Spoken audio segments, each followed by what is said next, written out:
Donc l'idée, donc ça m'est venu, oui, parce que je trouve que les logements sont trop chers, les loyers sont trop élevés et tout. Et j'ai eu envie de donner un moyen aux personnes qui ont envie de construire leur propre logement. Et voilà, puis que ce soit quelque chose de joli, que ce soit pas une vilaine cabane moche qui fasse un peu bidonville. C'est une belle habitation, durable, qui a de la valeur. Et donc il y a longtemps, j'avais fait une roulotte déjà, habitable, bien isolée et tout ça. Et puis un jour, on m'a montré le concept américain des tiny houses. En fait, c'est comme la roulotte, sauf que le toit est pointu. Et comme il est pointu, ça fait de la place en hauteur pour mettre une mezzanine sur laquelle on peut dormir. Et ça multiplie pratiquement par 2 la surface disponible. Et voilà, du coup, quand j'ai vu ça, je me suis lancé dans le projet. Et donc j'ai pas mal cherché, j'ai recommencé et tout. Mais l'objectif, c'était vraiment que ce soit facile à faire, même pour des gens qui ne sont pas des professionnels du bâtiment. Alors par exemple, au début, j'avais voulu faire un toit à 45 degrés. Donc ça, c'est sympa, parce que c'est facile à calculer, et puis c'est joli, ça fait de la hauteur. Mais en pratique, pour des amateurs inexpérimentés, j'ai trouvé que c'était un peu dangereux. Parce qu'on ne peut pas monter dessus, on glisse, on pose un objet, il tombe par terre sur la tête des enfants. Voilà. Donc du coup, j'ai démonté mon toit, par exemple, et j'ai recommencé avec un toit à 30% comme les toits provençaux. Le moment est venu de jeter un œil à l'intérieur. D'accord. Oui, bien, nous voilà donc dans cette petite maison. L'idée que j'avais, l'objectif, c'est qu'on y soit bien, mieux que dans une caravane ou un mobilo. Mais je suis assez content, je trouve qu'on y est pas mal. Voilà, il y a pas mal de hauteur sous plafond, là on a pratiquement 3 mètres. Après sur la mezzanine, il n'y a plus qu'un à 80. Mais le fait d'avoir les 3 mètres ici, voilà, on a de l'air et tout. Et aussi ce qui est bien, et j'ai fait attention à ça, c'est que ce soit super isolé. Pour pas se trouver à cuire l'été ou être obligé de mettre la clim, et pour pas se ruiner en chauffage d'hiver. Comme isolation, c'est matériaux écologiques et tout, il y a de la laine de bois, 10 cm, un super produit. C'est de la laine de bois? Oui. Ah bon? Et dont l'intérêt, c'est d'apporter, paraît-il, le confort d'été. C'est-à-dire que la maison, l'habitation ne chauffe pas trop vite l'été, elle garde bien le frais. Et c'est vrai que c'est spectaculaire. Je vois en plein cagnard, quand tu fais 40 dehors, là bien fermé, à 17h, on rentre dedans, on a l'impression de rentrer dans une cave. D'accord. Et c'est un produit qui est assez récent, ça, la laine de bois, parce que je ne connaissais pas. Non, moi j'ai découvert ça quand je me suis intéressé au projet, donc c'est peut-être quelques années maintenant, mais peut-être ça fait bien 10, 15 ans, 20 ans que ça existe. Et ceci dit, maintenant, avec les nouvelles normes de construction et les maisons en bois, c'est devenu des produits standards qu'on trouve pratiquement partout. D'accord. Et qui sont d'ailleurs plein d'avantages.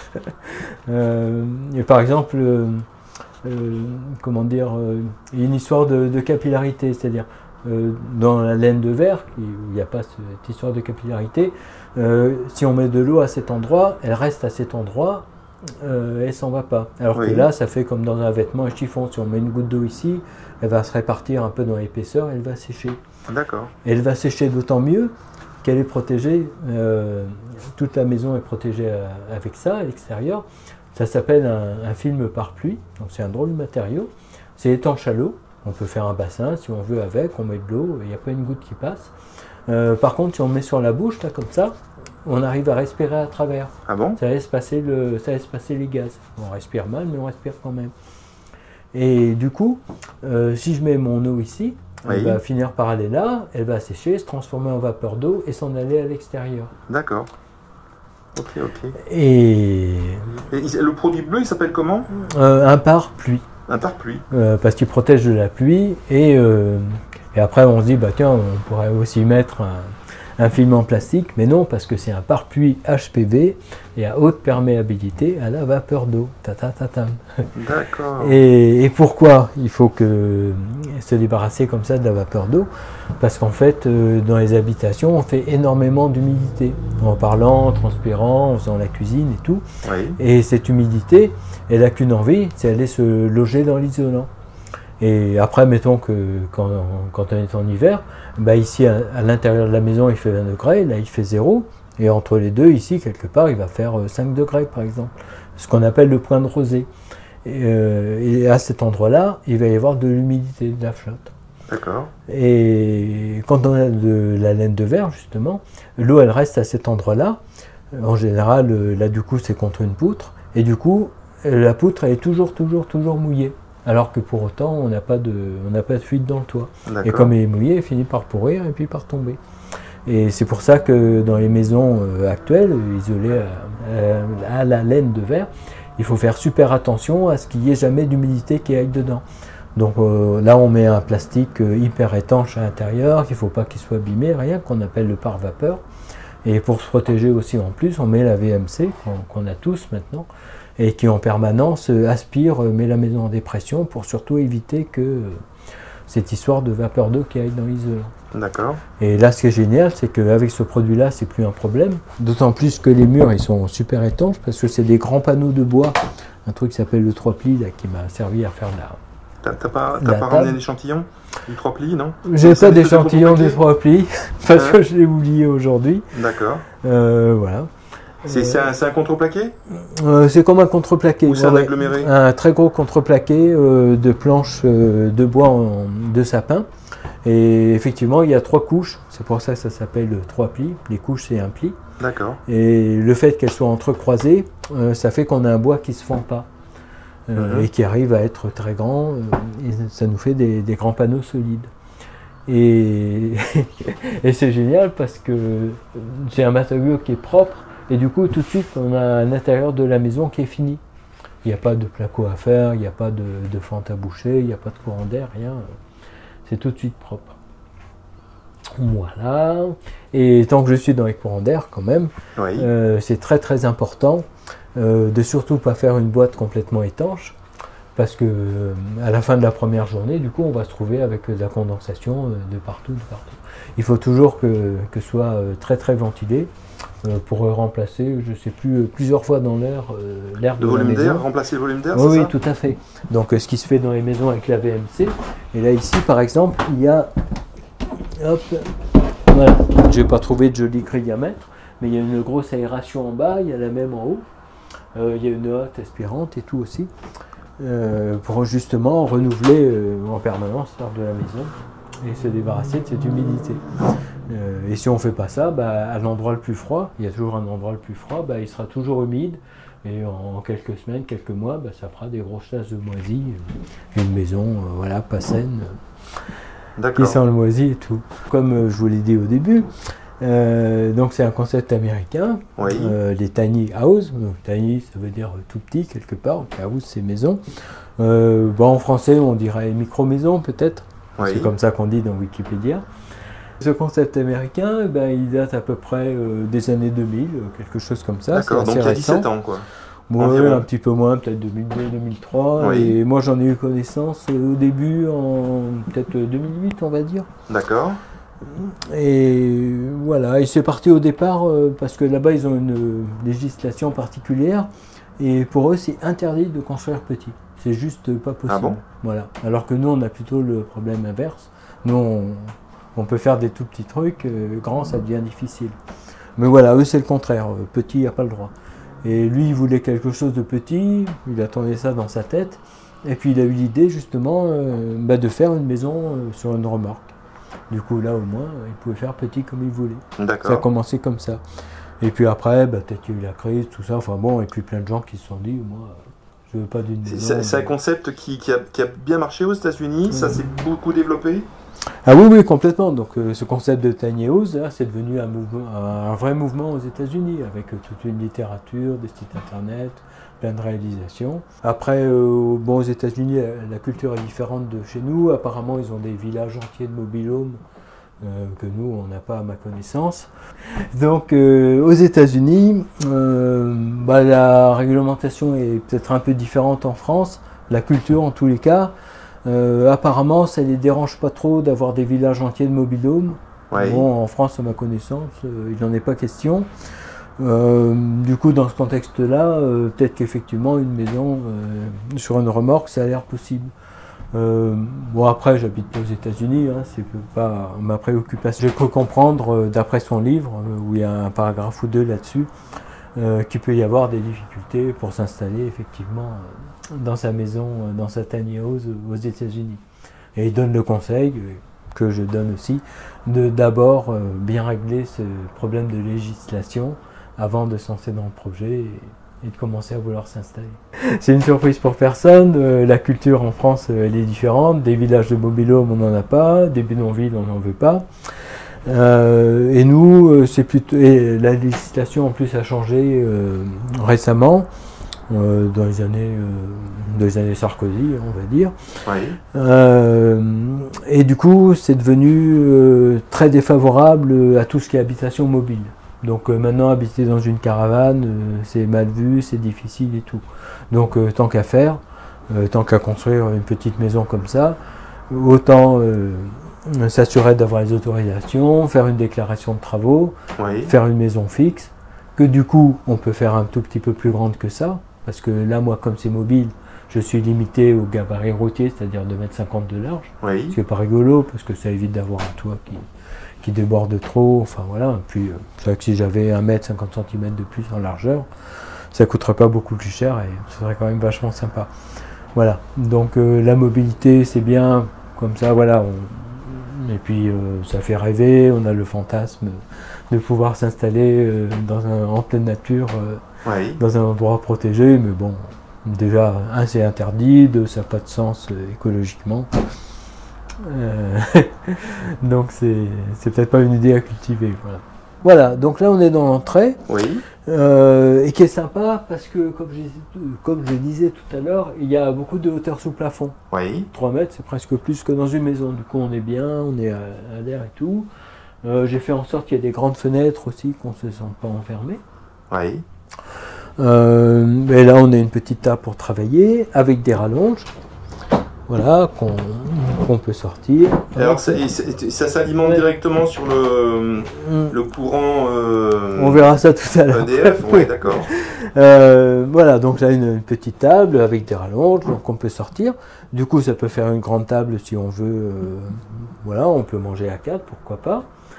Là, on est un petit coin salon. J'ai voulu faire un canapé sans rentrer dans des banquettes genre camping-car compliquées à faire, qui se rabattent et tout. Du coup, c'est tout bête.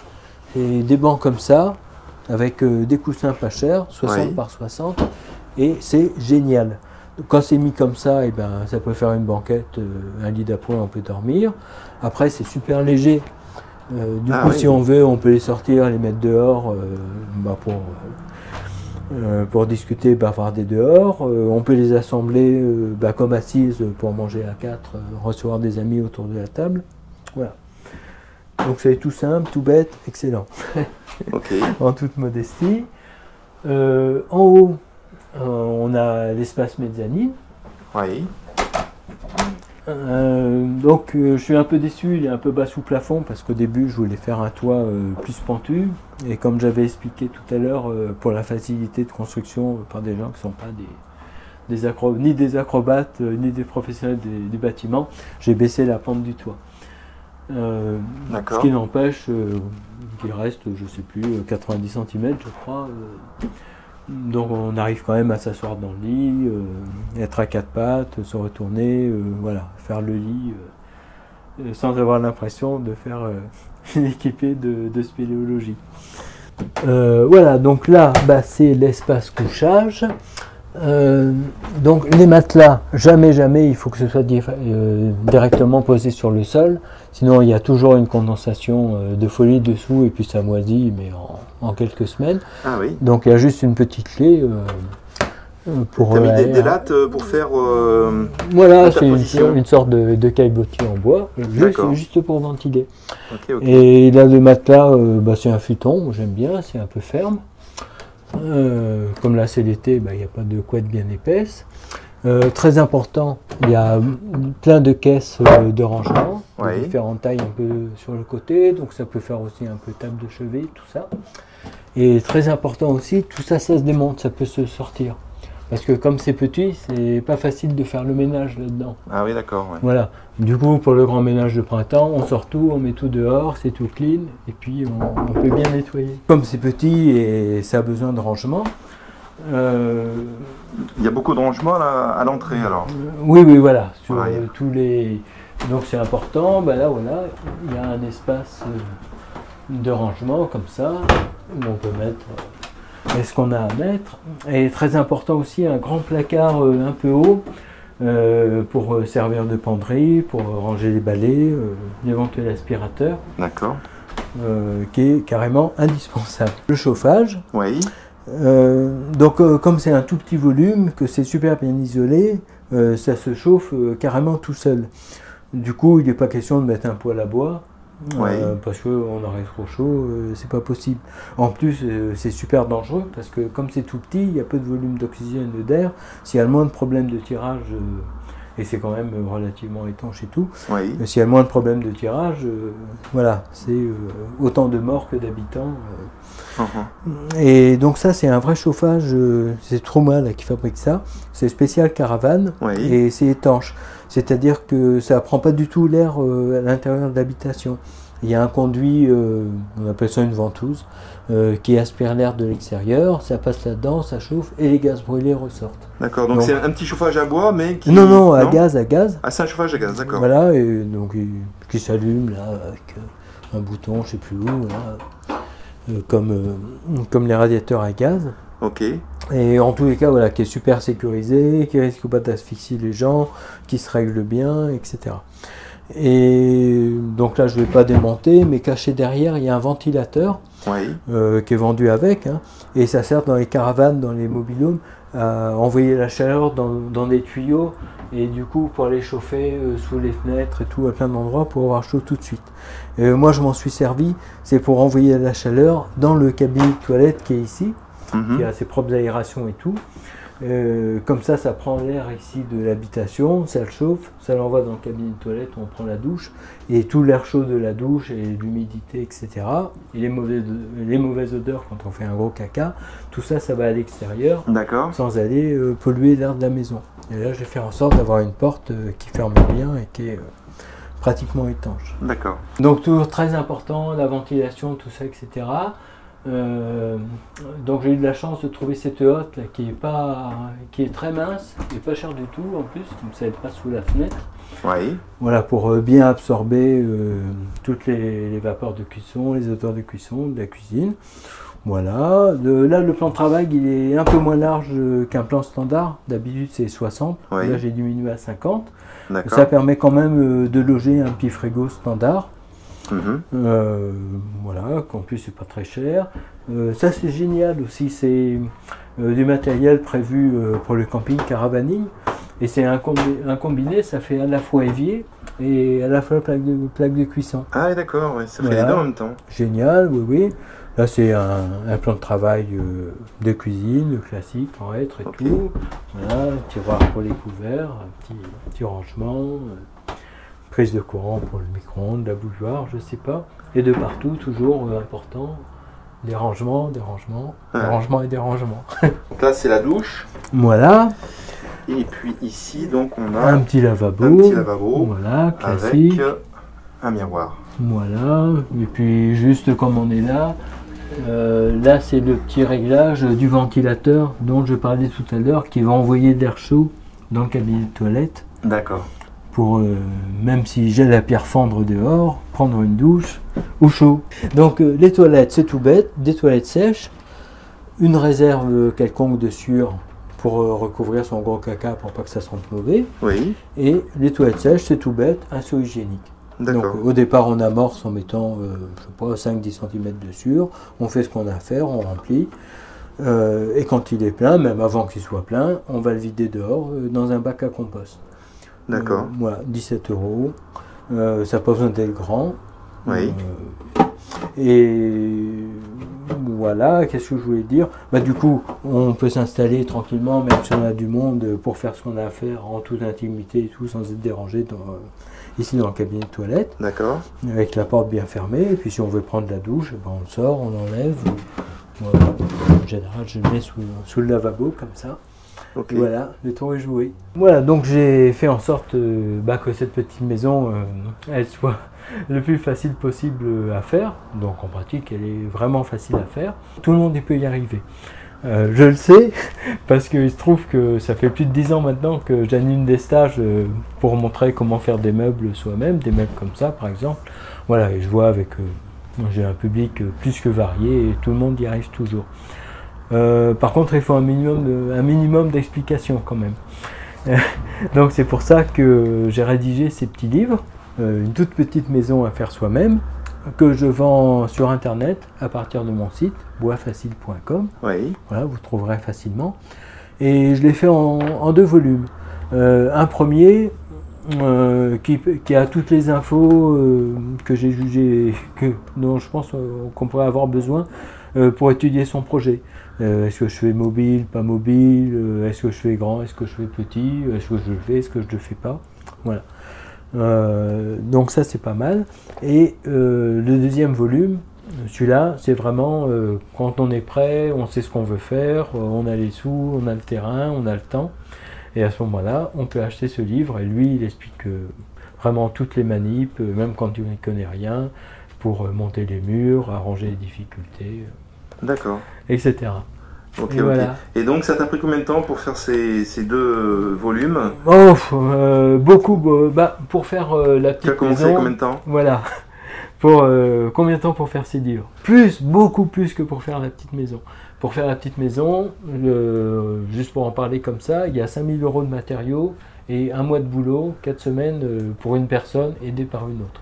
Là, pour les 2 livres, c'est beaucoup plus. Et 1 an, 2 ans, 3 ans? Peut-être 6 mois de rédaction, quelque chose comme ça. Oui, d'accord, parce qu'il y a pas mal de photos aussi, donc la mise en page, tout ça, c'est quand même...